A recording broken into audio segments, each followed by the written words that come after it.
Au cours de la deuxième partie du XXe siècle, le management a irrigué les dynamiques de production de la ville.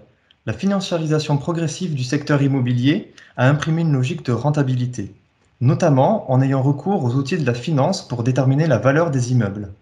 Aujourd'hui, ces instruments n'ont pas pu évoluer avec la connaissance immobilière. Ils se révèlent biaisés car ils n'intègrent pas ou très peu la qualité intrinsèque des biens. De ce fait, les pratiques managériales fondent l'estimation de la valeur d'un bien en fonction de sa localisation et non des caractéristiques de l'immeuble. C'est pourtant la qualité intrinsèque des immeubles dont il est question lorsque l'on parle des problématiques de développement durable, des impacts environnementaux, des consommations énergétiques ou de la qualité de vie au travail. Mais aucun indicateur ne peut réellement être utilisé pour organiser des stratégies immobilières et urbaines performantes. Certes, dans ce domaine, il existe quelques certifications, mais elles restent très parcellaires, définies par quelques experts et ne concernent qu'une infime partie du parc immobilier. À l'heure actuelle, il n'existe pas d'indicateur qui tiendrait compte des préférences des acteurs de l'écosystème urbain et immobilier. Leur absence est préjudiciable à plusieurs titres.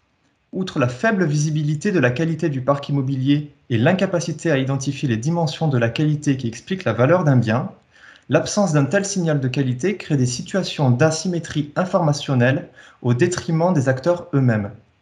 Les informations existantes sur la qualité des biens immobiliers sont généralement entre les mains des propriétaires et dans celles de quelques intermédiaires de marché qui opèrent de gré à gré, ce qui crée des inégalités d'accès à l'information. Par exemple, les locataires ne disposent pas d'outils de négociation quantifiant l'obsolescence des biens qu'ils occupent, mais ils doivent payer des loyers en croissance régulière.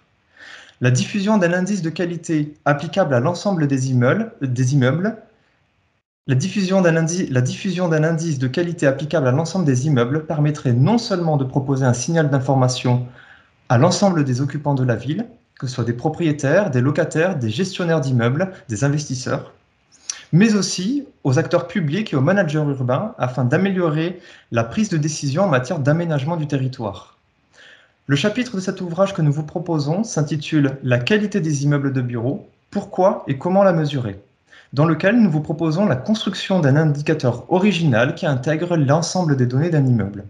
Notre travail est ancré dans la littérature en marketing sur la qualité perçue. Notre indicateur considère la qualité comme le résultat de la perception de l'ensemble des acteurs de l'écosystème urbain et il permet, en finalité, de noter l'ensemble d'un parc immobilier dès lors que l'on dispose d'un minimum d'informations.